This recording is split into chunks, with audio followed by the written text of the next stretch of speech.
we decided to speak with Mr. Wickramasinghe regarding these charges. I interviewed him earlier today to find out what he makes of the findings of this commission, the indictment of President Sirisena and the charges of witch hunt against the Rajapaksas, the UNHRC probe and the visit of the Pakistani Prime Minister to Colombo. Here are some excerpts from that interview. Mr. Wickramasinghe, welcome to Beyond, sir. It's nice to be with you again. How have you nice been? to speak to you, and unfortunately we are not together. Right, sir, soon enough. Your country is in the news. The Presidential Commission of Inquiry has come up with its findings. And my first question to you is, what do you make of them? Well, the full report is not out yet. But the Commission had to acknowledge that I was not informed. And there is no finding against any other ministers from the United National Party. So we really have not been in it. We have been outside that. But the Commission accuses you of having shown a lax approach towards Islamic extremism. Do you agree with that? No. After the Paris bombing, I got the police to start a religious extremism unit, which followed all the extremism. There was a separate group investigating these matters. Secondly, I was drafting the new counter-terrorism law. We got help from UK. Thirdly, whenever the security forces brought these matters up, or the police, I said take action, crack down hard, but first consult the Attorney General or get legal advice, otherwise you get caught up in a series of cases instead of doing investigations. My issue is, again, as I told you, I have not seen it, but if you go by the criteria for political responsibility or the criteria for criminal responsibility, there is no such thing called a lax attitude. How do you judge that attitude, whether you are lax or not? I don't know. I certainly haven't tolerated extremism, and I won't. I'm just quoting from whatever I've seen of the Commission's report. It also observes, as you also said, that you were not invited to National Security Council meetings by President Sirisena after the constitutional crisis in 2018. But, and I'm quoting here, your failure to raise the issue in Parliament or at the Cabinet to restore the status quo was not acceptable. Do you believe that was a lapse, sir? No, because this was only an advisory body by the President. And after he dismissed me as Prime Minister, when Mr. Mahinda Rajapaksa was Prime Minister for 52 days, he did not invite him to the meeting either. And to my knowledge, there was one meeting in January, which I was not invited, I heard of later. Thereafter, he did not call meetings of the National Security Council. He called ministry meetings, which means virtually everyone was there, except the people outside and the Foreign Ministry. So he had regular meetings with his security people, but if he had decided to scrap the National Security Council or not summon it. What do you think of what the committee has said on the role of the then President, Sirisena? He has been indicted by the same committee that he set up while he was in office, and the report said, and I'm quoting again, the balance of probability was that Sirisena was told by his intelligence chief about warnings before the attacks occurred. Do you believe that this is a very serious charge to be made against an ex-president on the basis of probability? It is a serious charge. And I'd like to look at the report as to what they mean by balance of probability and how it relates to the offence of criminal negligence. Without looking at that, it's difficult to comment on this legal matter. It's a serious charge, all right. And there was, I think, contradictory evidence about whether he was informed or not. So how they have weighed it also is, we have to look at that, how the Commission has weighed this, the evidence, which is not available at the moment. It's just some executive summary that is coming out. I understand that the Commission interviewed some 400 individuals. Do you think the probe was not thorough enough? No, it's not a question of who they interviewed, or even I was called to give evidence, but the basis, which must obviously be there in the report. All I'm saying is that we should see the report to see what exactly the balance of probability and why they have accepted evidence of others as against the president, former president.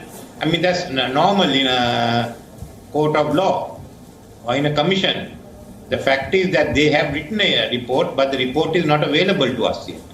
The government, the Rajapaksa government, has been accused of carrying out a political witch hunt, sir, for the past many months. They've jailed MPs and former leaders, while finding ways to pardon army officials accused of war crimes and save the people who are close to the establishment.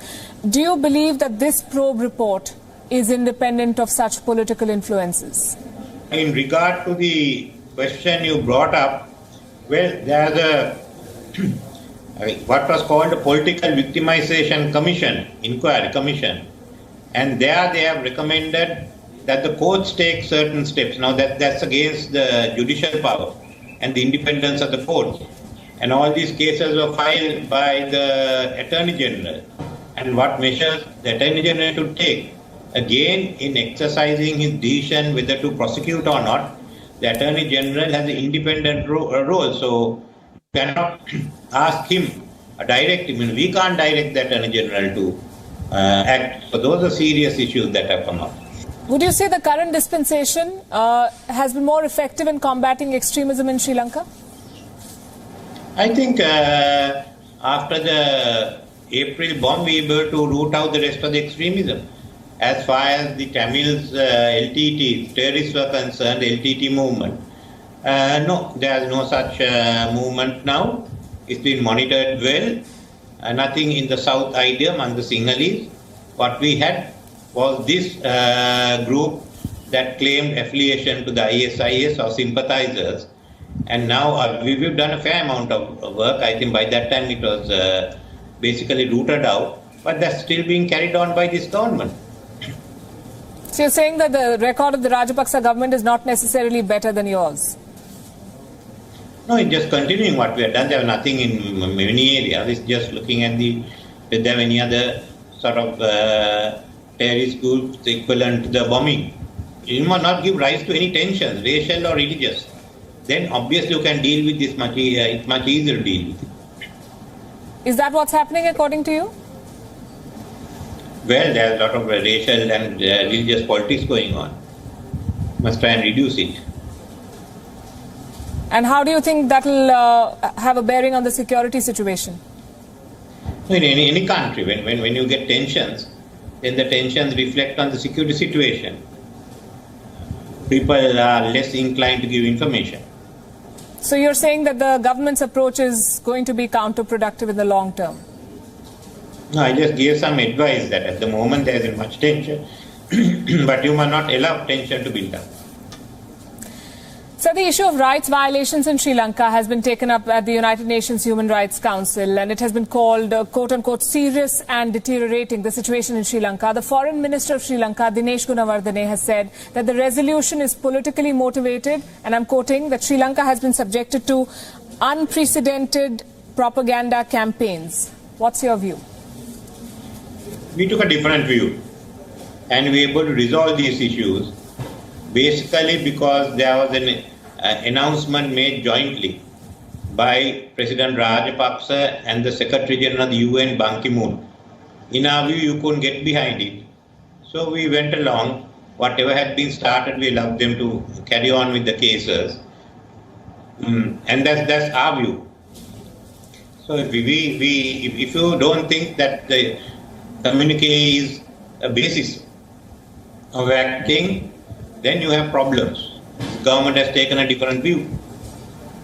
What do you make of the recent decisions on aid and infrastructure projects involving India, Japan and the US vis-a-vis the deals that are being struck with China? Is there a trend? Do you see a display of intent by the government of Sri Lanka?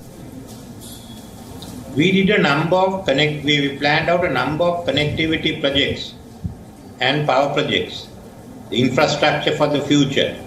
And Chinese were interested in some of these. We selected the Chinese for some of them, and some of them have been selected before the government came. We signed the agreements. We've also selected the Indians, the Japanese, and the US for certain other projects like the Kurunegala-Trincomalee Road. The US was helping us. Then the Central Highway, the ports and those power projects, and the government has gone back on those. I think it's a serious mistake to go back on those. Even China can't fill that gap up. And if we and the Indians are going to share the port capacity, then at some stage we have to work together. Do you think there's a sustained effort to resist partnerships with India, Japan and the US? No, I don't know. It's really an issue. I heard that India is still having discussions. I don't know. I not followed it. But those projects are essential if Sri Lanka is to develop and become a hub of the Indian Ocean. The Prime Minister of Pakistan is also visiting Sri Lanka. How do you assess Colombo's relationship with Islamabad? We have a good relationship and a close relationship with Islamabad. And this, I think, is an overdue visit by a Pakistani President or Prime Minister of Sri Lanka. Of course, Mr. Imran Khan is well known in the country. He has a lot of personal friendship. The Prime Minister of Pakistan also raised Kashmir in Sri Lanka. Do you think that was right for him to raise a bilateral issue on an entirely different platform? And do you think the government of Sri Lanka expected this? Well, you have to expect Kashmir to be raised if the Pakistan Prime Minister comes. And the government in Colombo must know how to handle it. How do you think they've handled it? I don't know how they've handled it, but I wonder that it's a bilateral issue to be sorted out between India and Pakistan. It is. And we hope the violence will stop and there can be fruitful discussions. Do you think that the Sri Lankan government expected this because they cancelled at the last minute his address to Parliament citing COVID restrictions? I don't know, but I think the COVID issue was also there. But I suppose the government in Sri Lanka has to expect it. Wherever they go, they visit Sri Lanka or UK or Washington, the same issue will be raised. I'm sure the government could have made its intent clear, but you know how this works better than I do. I'm going to thank you very much, Mr. Wickramasinghe, for sharing your thoughts with us and for talking to us. Okay, thank you.